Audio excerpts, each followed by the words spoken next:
Good evening. This is Crime Classics. I am Thomas Hyland. I'm going to tell you another true crime story. Listen. The man is nailing a horse's picture to the wall. The horse is pawing the western skies in the classic attitude of pawing horses, and it is the top half of a calendar distributed by Isaac's Livery. It's a hot April day in St. Joseph, Missouri, in the year 1882. And the man is hanging the picture in his living room because he has a fondness for the noble beast.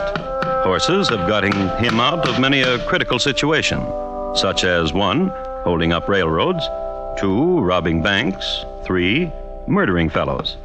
His name is Jesse James, and as soon as he finishes hanging that picture, a friend of his is going to shoot the back of his head off. So tonight, my transcribed report to you on the death of a picture hanger. Crime Classics, a new series of true crime stories taken from the records and newspapers of every land from every time. Your host each week, Mr. Thomas Hyland, connoisseur of crime, student of violence, and teller of murders. Now, once again, Thomas Hyland.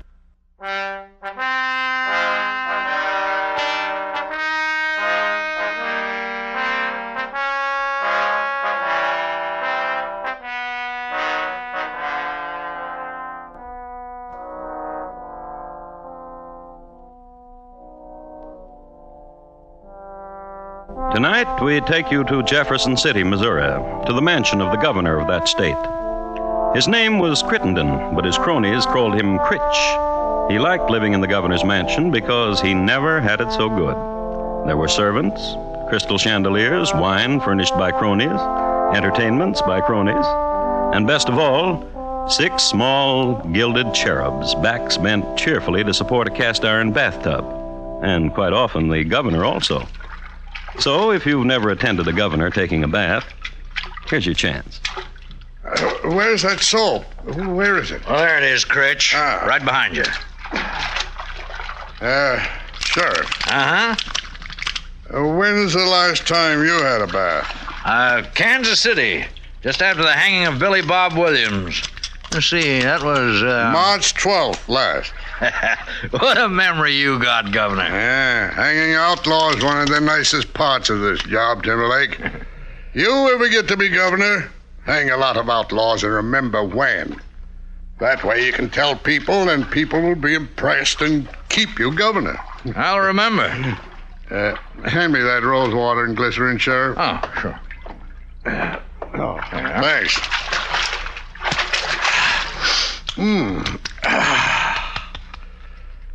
You know what I called you down here for? Got an idea. Tell me and I'll tell you if you're right. Jesse James? Look good on my record. He to die somehow soon. During my administration in my state. People will cheer you wherever you go.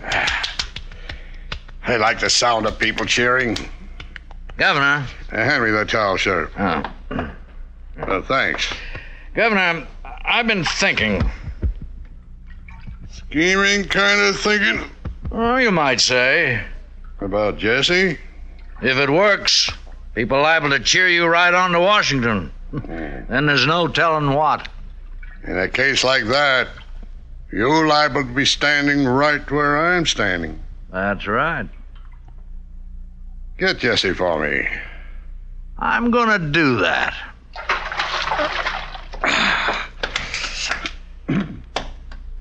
Not since Kansas City, huh, Sheriff? Not since then. Well, how'd you like to take a bath right now? I didn't want to say nothing. I was hoping you'd ask. She's all yours, Sheriff. Enjoy yourself.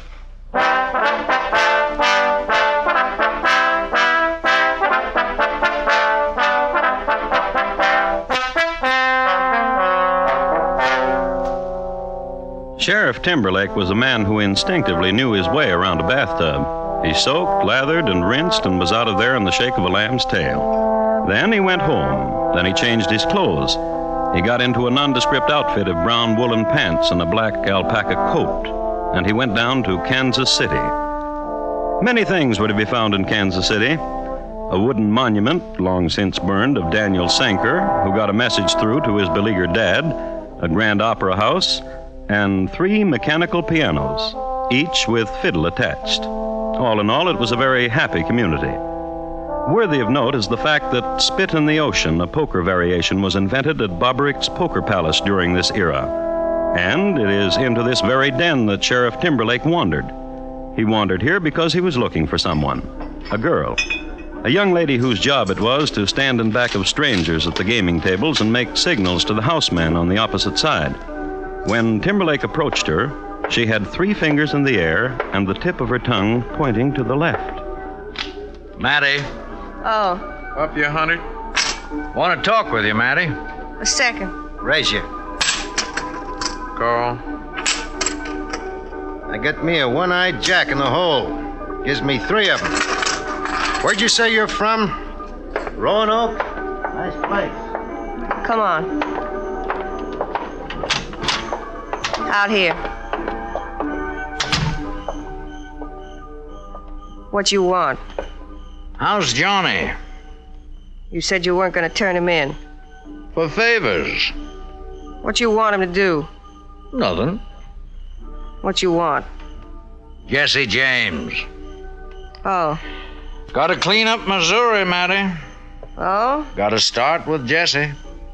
If you say it. Here, Jesse's staying with Robert and Charlie Ford. That's right. Now, your friends, ain't they, Matty? Robert and Charlie Ford? I used to know him pretty good. Ain't hard to talk to old friends, Matty. And you ain't going to touch Johnny, are you? You just tell Robert and Charlie Ford I'm at Stampone's boarding house right now. Ain't got a gun either. That all you want me to do? You tell them, Matty. You hear?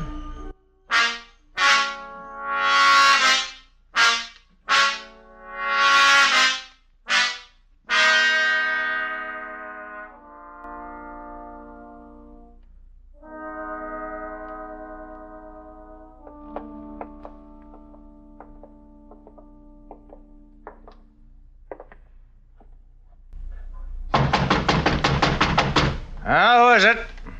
The Ford. Door's open. Come on in, boys. Oh, didn't Matty tell you I left my guns back in Jefferson City? Just you come on in. Bob, over there. All right. Glad to see you back in Missouri, Charlie. Heard you and Robert were over in Kansas for a while. Heard you were in jail. Heard you killed a man to get out. Glad to see you back in Missouri. Bob, get him. All right. I told you I weren't holding no iron, boys. Making sure. Take his shirt off him, Bob. Now let him go, Bob. How come you ain't holding nothing, Sheriff? Well, now you know what I'm going to say, you believe. Go on back there, Bob, where you was before. All right. Sheriff, you crazy? Let me ask you a question, then you decide. How'd you like a full pardon for what you done in Missouri, Charlie? Robert, you need never go back into Kansas. You're free to stay here as long as you live. Come and go as you please. Don't have to worry about killing 4 people in Missouri. Besides, have $10,000. You've been robbing, you've been stealing, you've been killing. You got $10 between you? Both of you murderers, thieves, scum. I figured you'd do that. I'm glad you did. Because now you're hating yourself. Put your gun back, Bob. Let him run on a little bit more. You like Jesse James, Charlie? Ain't nothing about him I like or don't like. You like Jesse, Robert? Man's talking to you, Robert. Wants to know you like Jesse. Do you? Once Jesse and Bob had a little fight. 2 years ago, Bob was only 19 and Jesse a full-grown man.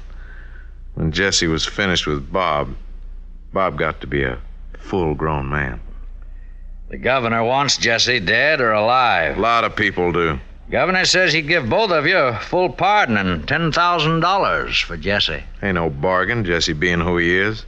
Gunfighter like he is, and fast like Whatever do, it'd be a hero. People cheer. That'd be nice. What'd you say, Robert? That'd be nice. Ride with the governor. That'd be nice. Being a hero instead of a running dog. I like that word. Hero? Yeah. Robert? Yeah? Say it. Hero. What's the matter? Listen to what I can say. $10,000. Well, boys? Jesse James died all of a sudden. Wouldn't take long for you to hear about it. We'd let you know. That's a promise.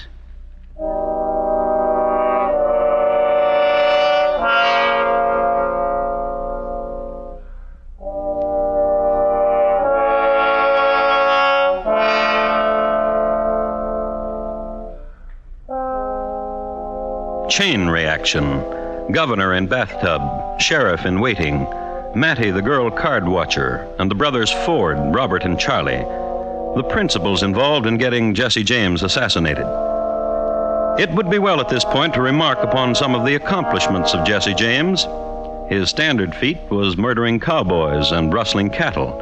One incident in Starr County, Texas, had him murdering single-handedly 3 cowboys and driving off 500 fine head of beef, a record which stands to this day. On record, too, is his slaying by bowie knife of Mr. John W. Wicker, a Pinkerton man from Chicago. Then there were several train robberies, outstanding of which was the one 5 miles east of Council Bluffs, where he and his men derailed the Chicago, Rock Island, and Pacific Express. The cars telescoped. The engineer was instantly killed. 12 passengers were seriously injured. And Jesse and his men robbed them all. There are many other mayhems too numerous to mention, except that they averaged 1.37 corpses per exploit. One act of kindness must be noted, however.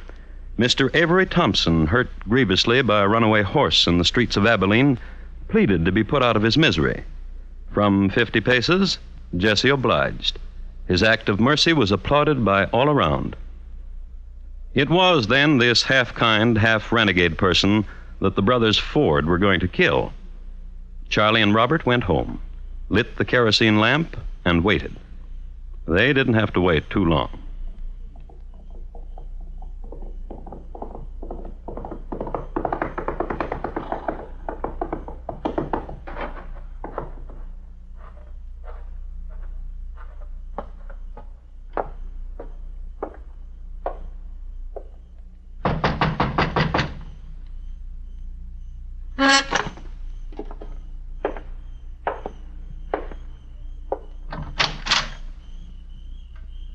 Hi, Jesse. Come on in.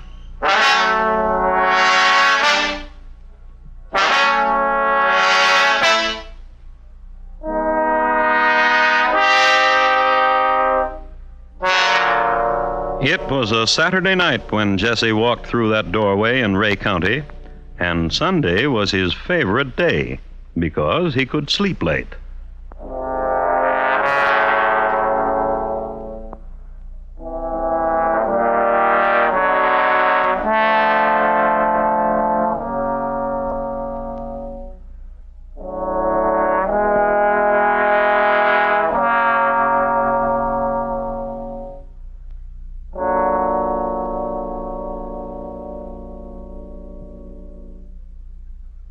You are listening to Crime Classics and your host, Thomas Hyland.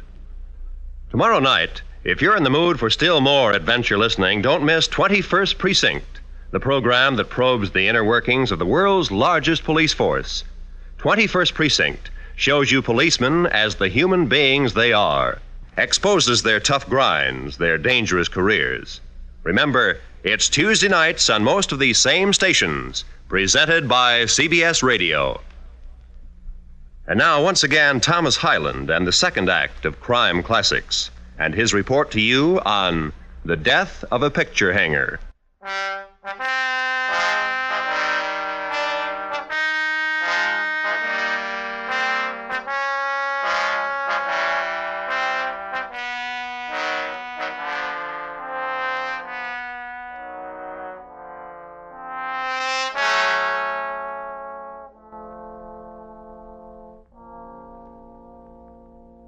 The night Jesse James walked into the Ford home, he was carrying a .45 Colt on one hip, .45 Smith Wesson on the other, and a .44 Derringer in his waistcoat, and a Winchester rifle hung limply from his left hand.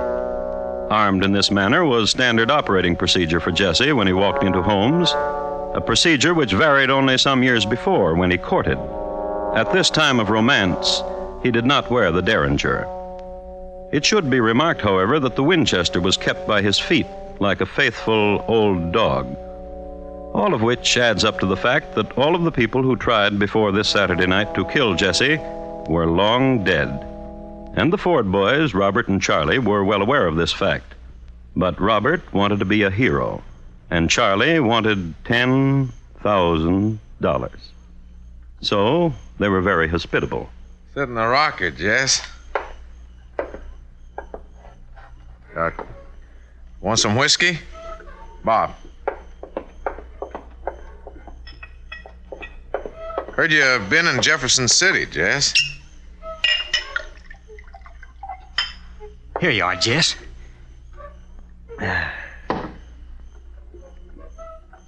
You must be sleepy, Jess. What's the matter with you, Bob? You don't have to tell Jess when he's sleepy. Jess knows when he's sleepy. I just don't want to talk important things to him, that's all. Not when his head's nodding. Simmer down, Bob. All right, Jess, I'll tell you. We're tired of lazing around. Me and Charlie been doing nothing, just waiting for you to say go. When you gonna say go, Jess?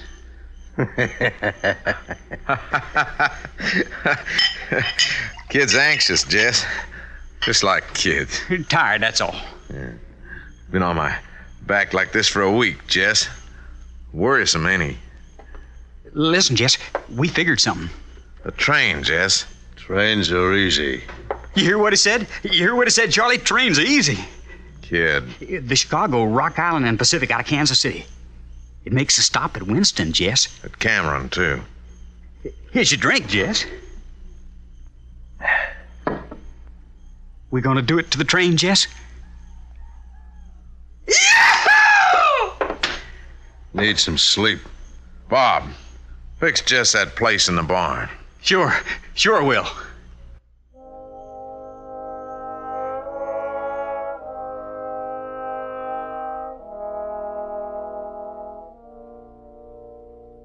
So Bob went out to the barn, fluffed up some straw, and made a bed for Jesse to sleep in. This was considered an act of compassion of the time, barn owners to wayfarers. But in this instance, it was known as a tactic. Get Jesse on his back in the barn with maybe his guns off. Get him while he's sleeping. So consider now what we have here. Jesse James bedded down for the night and his two would-be assassins as guardian angels. In the trade, this is known as a precarious position. So switch now from prone Jesse to outside the barn. Nearly midnight in Missouri, and a mist from the river threading between Charlie Ford and Bob. When are we gonna kill Jess? Try killing him from now on. You think he's sleeping? Where'd you bet him down? Under that window. Let's go peek, see if he's sleeping. What you think? He's lying there, all right. Eyes closed? Can't tell. Sure tell this, though. What? Look at that pool of moon. Wait a minute, I'll get out of your way. See? He's holding a gun in each hand. He's a light sleeper. When he sleeps. We don't even know he's sleeping. Charlie. Shoot him. Kill him. You want to be the hero, younger brother. You do. Supposing I miss. I'll shoot you just where you're standing if you miss. Because if you miss, you wake Jess. And I'll just explain to Jess that I killed you to save his life. That way, saving mine. If we were sure he's sleeping, be no trouble at all. You make sure. If some kind of animal or something walked by him soft, that'd be a way. Hey, you wait here a minute. Come here, you little old dog. That's right. You too old to live anyhow. Little dog's too old to live anyhow, Charlie. Step aside a minute. I push him through this chink in the wall. Critter'd run into the barn past Jess, and we'll find out for sure. You chatter like a woman, Bob. Just do it.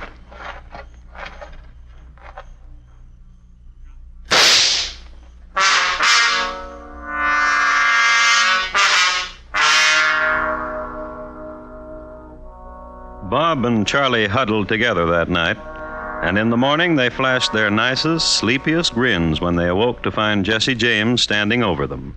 I shot me this critter last night. Who's gonna cook me my breakfast? The boys tumbled out of bed and vied who would be first at the skillet. Bob won, and Charlie put the kettle on. It was late, and it was Sunday, so they had brunch. Toward its end, as a gesture of carefree camaraderie, Jesse heaved the Ford's best china against the wall. Breaking them against the wall's easy, Jess. Why don't you throw them up in the air and shoot them? You crazy, Bob? What'd you tell him to do that for? Use up all his bullets, and then we... Watch it, Jess! Ain't gonna hit you, Bob. Just seeing how close I can come. In the name of heaven, Jess! Cut it out, Jesse. You got the kid almost crying. Stand still. See how you like it, Charlie. See if I can fan your ear without drawing blood.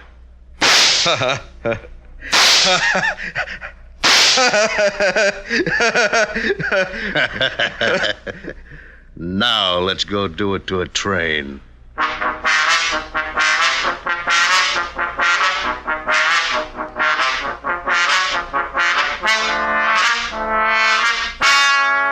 Which meant riding down to Winston, which meant for the Ford boys a constant vigilance for the moment when Jesse would turn his back, would ride ahead of them a few paces.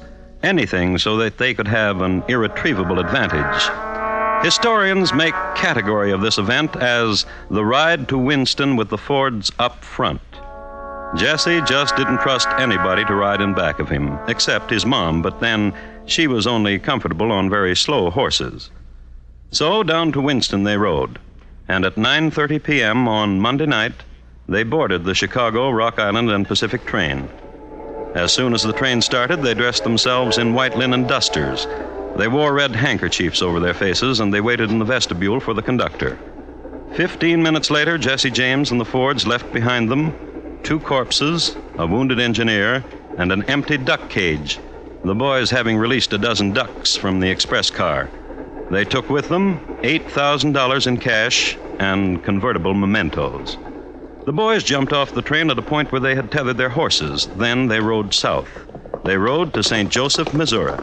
They rode to the home of Jesse James, with Jesse riding behind.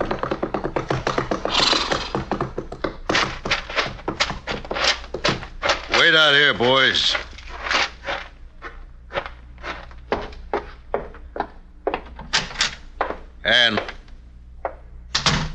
Annie. That you, Jess? Sure. I'm in the kitchen.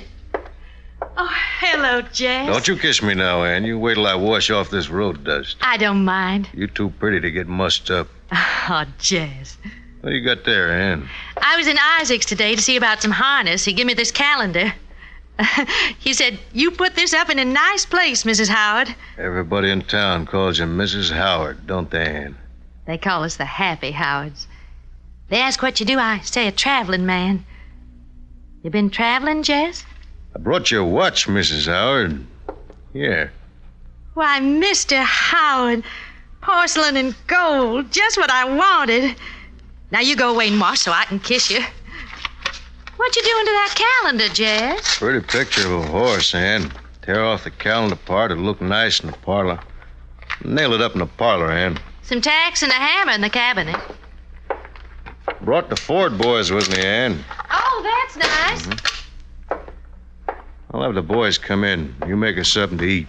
I'll fetch you some water first for washing. Come on in, boys.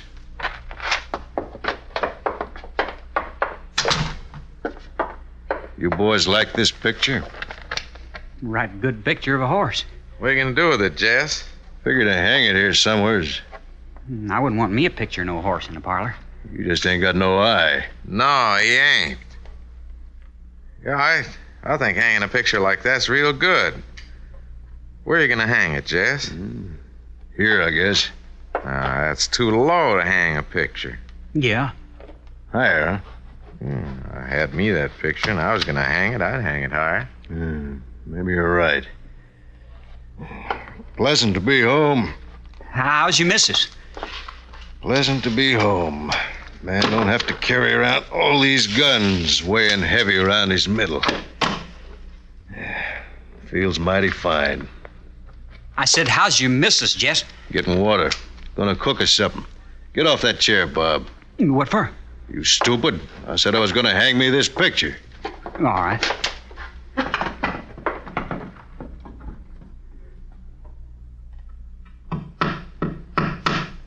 Pretty picture.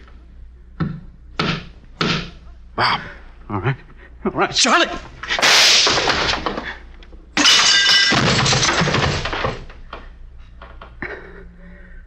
You shot the back of Jesse's head off, Bob. That make me a hero, don't it? Sure does. Shooting Mr. Howard, alias Jesse James, in the back was a very heroic deed. So heroic that a song was written about it. The refrain goes, "And the dirty little coward, he shot Mr. Howard and laid Jesse James in his grave." In just a moment, Thomas Hyland will tell you about next week's Crime Classic. The Death of a Picture Hanger, tonight's Crime Classic, was adapted from the original court reports and newspaper accounts by Morton Fine and David Friedkin. The music was composed and conducted by Bernard Herrmann, and the program is transcribed and directed by Elliott Lewis. Thomas Hyland is portrayed on radio by Lou Merrill.